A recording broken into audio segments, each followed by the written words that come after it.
നമസ്കാരം. പശ്ചിമേഷ്യൻ മേഖലയിൽ മാസങ്ങളായി തുടരുന്ന സംഘർഷം വെറുമൊരു പ്രാദേശിക യുദ്ധമല്ല, മറിച്ച് ആഗോള സാമ്പത്തിക രാഷ്ട്രീയ ക്രമത്തെ മാറ്റിമറിക്കാൻ ശേഷിയുള്ള ഒരു വലിയ പ്രതിസന്ധിയായി മാറിയിരിക്കുകയാണ്. ഇസ്രയേലും ഇറാനും തമ്മിലുള്ള നേരിട്ടുള്ള ഏറ്റുമുട്ടലുകൾ വർദ്ധിച്ചതോടെ ലോകരാജ്യങ്ങൾ വലിയൊരു യുദ്ധഭീതിയിലാണ്. ഹമാസിനും ഹിസ്ബുള്ളയ്ക്കുമെതിരെ ഇസ്രയേൽ നടത്തുന്ന നീക്കങ്ങൾ ഇറാന്റെ പരമാധികാരത്തെ നേരിട്ട് ബാധിക്കുന്ന തലത്തിലേക്ക് വളർന്നതോടെ മേഖലയിലെ സമാധാനം പൂർണ്ണമായിട്ടും തകർന്നിരിക്കുന്നു. ഈ സാഹചര്യത്തിൽ വൻ ശക്തി രാജ്യങ്ങളുടെ ഇടപെടലുകളും സാമ്പത്തിക താല്പര്യങ്ങളും എങ്ങനെ ഈ യുദ്ധത്തിൻ്റെ ഗതി മാറ്റുന്നുവെന്നത് ഗൗരവകരമായി തന്നെ പരിശോധിക്കേണ്ടതുണ്ട്.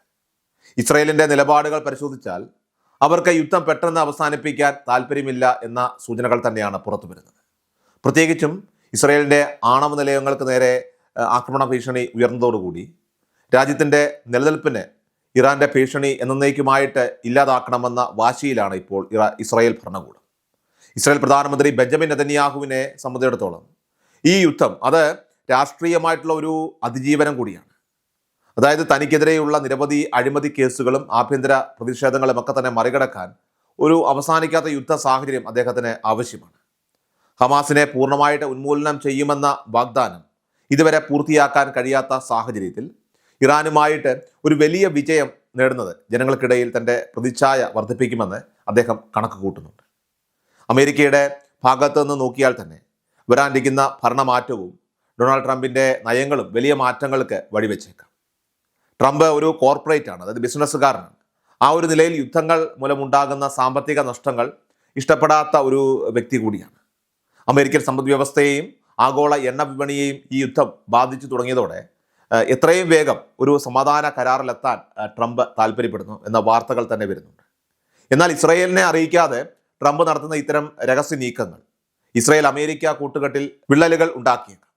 ഇറാനെ പൂർണ്ണമായിട്ട് തകർക്കണമെന്ന് ഇസ്രയേൽ ആഗ്രഹിക്കുമ്പോൾ ഇറാൻ ഒരു നിയന്ത്രിത ശക്തിയായിട്ട് അവിടെ നിലനിൽക്കണമെന്നതാണ് അമേരിക്കയുടെ തന്ത്രപരമായിട്ടുള്ള ലക്ഷ്യമെന്ന് പറയുന്നത്.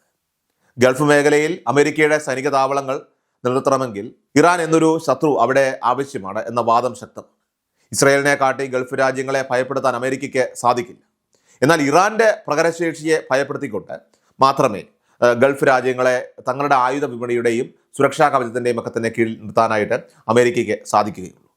അതുകൊണ്ട് തന്നെ ഇറാന്റെ ആണവ പദ്ധതികൾ പൂർണ്ണമായിട്ട് തകർക്കുന്നതിനോട് അമേരിക്കയ്ക്ക് യോജിപ്പില്ലായിരിക്കാം. അതായത് ഒരു വയബിൾ ഫോഴ്സായിട്ട് ഇറാൻ നിലനിൽക്കുന്നത് അമേരിക്കയുടെ സാമ്രാജ്യത്വ താല്പര്യങ്ങൾക്ക് അത്യാവശ്യമാണെന്ന വൈരുദ്ധ്യം ഇവിടെ തെളിഞ്ഞു കാണുന്നുണ്ട്. ഇസ്രയേലിൻ്റെ ആശങ്കകൾ വെറും സൈനികമല്ല, മറിച്ച് അത് അവരുടെ നിലനിൽപ്പിൻ്റെ കൂടി ഒരു പ്രശ്നമാണ്.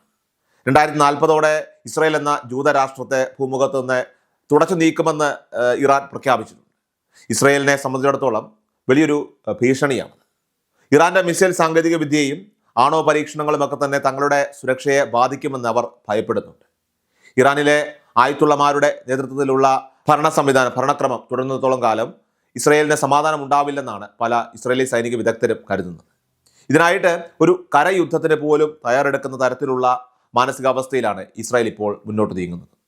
ഈ സംഘർഷത്തിനിടയിൽ ഇന്ത്യയുടെ പങ്ക് ഇവിടെ വളരെ ശ്രദ്ധേയമാണ്. ഈ യുദ്ധത്തിൻ്റെ ആദ്യഘട്ടങ്ങളിൽ ഇന്ത്യയാകട്ടെ വളരെ മിതമായിട്ടുള്ള ഒരു നിലപാടാണ് അവിടെ സ്വീകരിച്ചത്.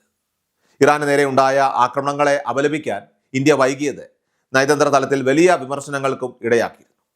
എന്നാൽ കഴിഞ്ഞ ഒരാഴ്ചയായിട്ട് ഇന്ത്യയുടെ നിലപാടിൽ വലിയ രീതിയിലുള്ള മാറ്റങ്ങളൊക്കെ തന്നെ പ്രകടമാണ്. ഇന്ത്യൻ വിദേശകാര്യമന്ത്രി എസ് ജയശങ്കറും ഇറാന്റെ വിദേശകാര്യമന്ത്രിയും തമ്മിൽ നടത്തിയ തുടർച്ചയായിട്ടുള്ള ചർച്ചകൾ അത് സൂചിപ്പിക്കുന്നത് ഇന്ത്യ മധ്യസ്ഥതയുടെ പാതയിലേക്ക് നീങ്ങുകയാണെന്നാണ്. പ്രവാസികളുടെ സുരക്ഷയും ഊർജ്ജ പ്രതിസന്ധിയുമാണ് ഇന്ത്യയെ ഈ തീരുമാനത്തിലേക്ക് നയിച്ച പ്രധാന ഘടകങ്ങൾ. ഗൾഫ് മേഖലയിൽ ജോലി ചെയ്യുന്ന 1 കോടിയോളം വരുന്ന ഇന്ത്യൻ പ്രവാസികളുടെ കാര്യം, അത് അവരുടെ സുരക്ഷ ഇന്ത്യയെ സംബന്ധിച്ചിടത്തോളം അതീവ പ്രാധാന്യമുള്ള ഒരു കാര്യം കൂടിയാണ്. അതുകൊണ്ട് തന്നെ ഈ യുദ്ധം പടർന്നാൽ പ്രവാസികളെ ഒഴിപ്പിക്കുന്നത് വലിയൊരു വെല്ലുവിളിയായി ഇന്ത്യക്ക് സംബന്ധിച്ച് മാറും. കൂടാതെ ഹോർമുസ് കടലെടുക്ക് വഴിയുള്ള വ്യാപാരം തടസ്സപ്പെടുന്നത് ഇന്ത്യയുടെ എണ്ണ ഇറക്കുമതിയെയും അതുപോലെ തന്നെ പ്രകൃതിവാതക ലഭ്യതയും ഒക്കെ തന്നെ സാരമായിട്ട് ബാധിക്കും.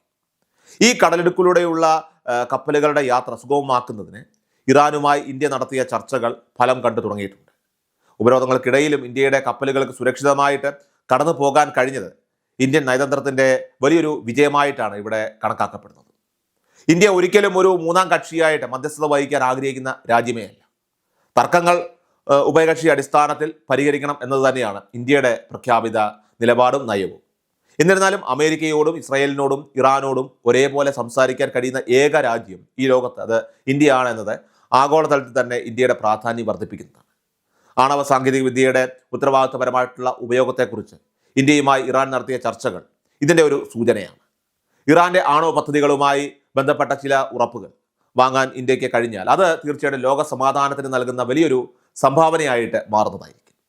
യുദ്ധം ദീർഘകാലം തുടരുന്നത് ആഗോള വ്യാപാരത്തെയും ബാധിച്ചിട്ടുണ്ട്. പേർഷ്യൻ ഗൾഫ് മേഖലയിലെ കപ്പൽ ഗതാഗതം ദുഷ്കരമായതോടെ പല വ്യാപാര കപ്പലുകളും വഴിതിരിച്ച് വിടേണ്ടി വന്നു.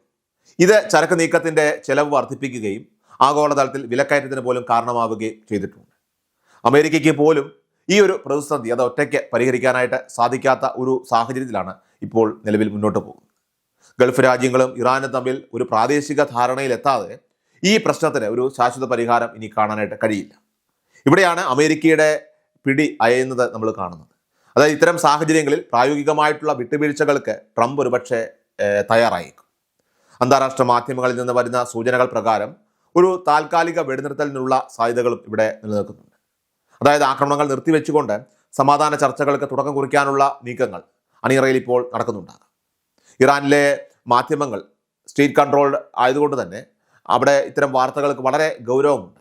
അതായത് താൽക്കാലികമായിട്ടുള്ള വെടിനിർത്തലല്ല, മറിച്ച് തങ്ങളുടെ പരമാധികാരം അംഗീകരിച്ചുകൊണ്ടുള്ള ശാശ്വതമായിട്ടുള്ള ഒരു സമാധാനമാണ് തങ്ങൾ ആഗ്രഹിക്കുന്നതെന്ന് ഇറാൻ വ്യക്തമാക്കുന്നു. തങ്ങൾക്കുണ്ടായ കഷ്ടനഷ്ടങ്ങൾക്ക് നഷ്ടപരിഹാരം നൽകണമെന്ന കടുത്ത നിബന്ധനയും ഇറാൻ ഇവിടെ മുന്നോട്ട് വയ്ക്കുന്നുണ്ട്. സാമ്പത്തികമായിട്ട് ഇറാനെ തകർക്കാൻ ഉപരോധങ്ങൾ കൊണ്ട് സാധിച്ചിട്ടില്ലെങ്കിലും യുദ്ധം അവരെയും ഇപ്പോൾ തളർത്തുന്നുണ്ട്. ലോകത്തെ എണ്ണ നിക്ഷേപത്തിൽ 3-ാം സ്ഥാനത്തുള്ള ഇറാനുമേലുള്ള ഉപരോധങ്ങൾ നീക്കിയാൽ അവർക്ക് സ്വന്തം കാലിൽ നിൽക്കാനായിട്ട് ഒരുപക്ഷെ സാധിക്കും.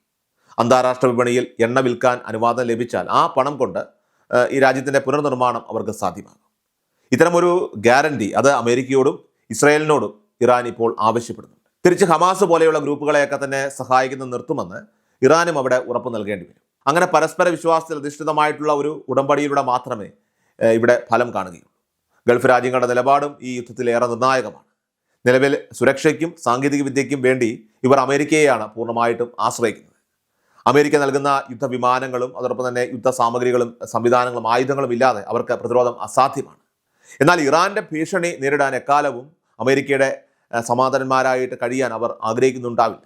സ്വന്തമായിട്ടുള്ള ഒരു സുരക്ഷാ സംവിധാനവും ഇറാനുമായിട്ടുള്ള ഒരു നല്ല നയതന്ത്രപരമായിട്ടുള്ള ഒരു സമീപനവും അവിടെ ലക്ഷ്യം വെക്കേണ്ടതാണ്.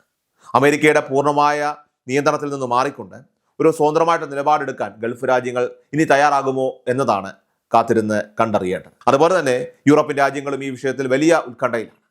പശ്ചിമേഷ്യയിലെ അസ്ഥിരത യൂറോപ്പിലേക്കുള്ള അഭയാർത്ഥി പ്രവാഹം വർദ്ധിപ്പിക്കുമെന്ന ഭയവും അവർക്കുണ്ട്. കൂടാതെ ഊർജ്ജ ആവശ്യങ്ങൾക്കായിട്ട് അവർക്ക് ഈ മേഖലയെ ആശ്രയിച്ചേ മതിയാകും. ഇസ്രായേലിൻ്റെ താല്പര്യങ്ങൾക്ക് വേണ്ടി മാത്രം ലോകം മുഴുവൻ ഒരു മുൾമുനയിൽ നിൽക്കുന്നത് അത് ശരിയല്ല എന്ന ചിന്ത അമേരിക്കൻ ചേരിയിലെ തന്നെ പല രാജ്യങ്ങളിലും ഉയർന്നു തുടങ്ങിയിട്ടുണ്ട്. ബുദ്ധിപരമായിട്ടുള്ള സമീപനങ്ങളിലൂടെ ഈ യുദ്ധം അവസാനിപ്പിക്കാനുള്ള സമ്മർദ്ദങ്ങൾ അത് വിവിധ ഭാഗങ്ങളിൽ നിന്നും ഇപ്പോൾ വർദ്ധിച്ചു വരുന്നത് തീർച്ചയായിട്ടും ഒരു ശുഭസൂചന തന്നെയാണ്. ഈ യുദ്ധം അത് ലോകത്തിന് നൽകുന്ന വലിയൊരു പാഠം അത് ഐക്യരാഷ്ട്ര സഭ പോലെയുള്ള അന്താരാഷ്ട്ര സംഘടനകളുടെ തന്നെ പരാജയമാണ്. സമാധാനം ഉറപ്പാക്കുന്നതിൽ UN പരാജയപ്പെട്ട ഇടങ്ങളിൽ ഇന്ത്യയെ പോലെയുള്ള വളർന്നു വരുന്ന ശക്തികൾക്ക് വലിയ ഒരു പ്രാധാന്യം അല്ലെങ്കിൽ ഒരു പങ്കുവഹിക്കാനും അങ്ങനെ ലോകക്രമം ഒരു ധ്രുവത്തിൽ നിന്ന് മാറി ബഹുധ്രുവങ്ങളിലേക്ക് നീങ്ങുന്നതിൻ്റെ അടയാളമാണ് ഇന്ത്യയുടെ സജീവമായിട്ടുള്ള നയതന്ത്ര ഇടപെടലുകൾ എന്ന് പറയുന്നത്. കേവലം ഒരു ക്രൈസിസ് മാനേജ്മെന്റ് എന്നതിലുപരിയായിട്ട് ഒരു പുതിയ ലോകക്രമം കെട്ടിപ്പടുക്കാനുള്ള ശ്രമങ്ങളാണ് ഇപ്പോൾ നടന്നുകൊണ്ടിരിക്കുന്നത്. ചുരുക്കത്തിൽ പശ്ചിമേഷ്യൻ പ്രതിസന്ധി പരിഹരിക്കാൻ സൈനികമായിട്ടുള്ള നീക്കങ്ങളെക്കാൾ നയതന്ത്രപരമായിട്ടുള്ള ചർച്ചകൾക്കാണ് ഇവിടെ മുൻഗണന ഇനി നൽകേണ്ടതായിട്ടുള്ളത്. ഇസ്രായേലിൻ്റെ സുരക്ഷാ ആശങ്കകളും ഇറാന്റെ പരമാധികാരവും അതുപോലെ തന്നെ ഫലസ്തീൻ ജനതയുടെ നീതിപൂർവമായിട്ടുള്ള അവകാശങ്ങളും ഒരേപോലെ ഇവിടെ പരിഗണിക്കപ്പെടും. കടുംപിടുത്തങ്ങളൊക്കെ തന്നെ വെടിഞ്ഞുകൊണ്ട് പ്രായോഗികമായിട്ടുള്ള വിട്ടുവീഴ്ചകൾക്ക് തയ്യാറായാൽ മാത്രമേ വരാനിരിക്കുന്ന ഒരു വലിയ ദുരന്തം പശ്ചിമേഷ്യയിൽ അല്ലെങ്കിൽ ലോകത്ത് തന്നെ ഒഴിവാക്കാൻ സാധിക്കുകയുള്ളൂ. സമാധാനത്തിൻ്റെ ഒരു പുതിയ പുലരിക്ക് വേണ്ടിയിട്ട് ലോകം ഇപ്പോൾ ശ്വാസമടക്കി പിടിച്ച് കാത്തിരിക്കുകയാണ്.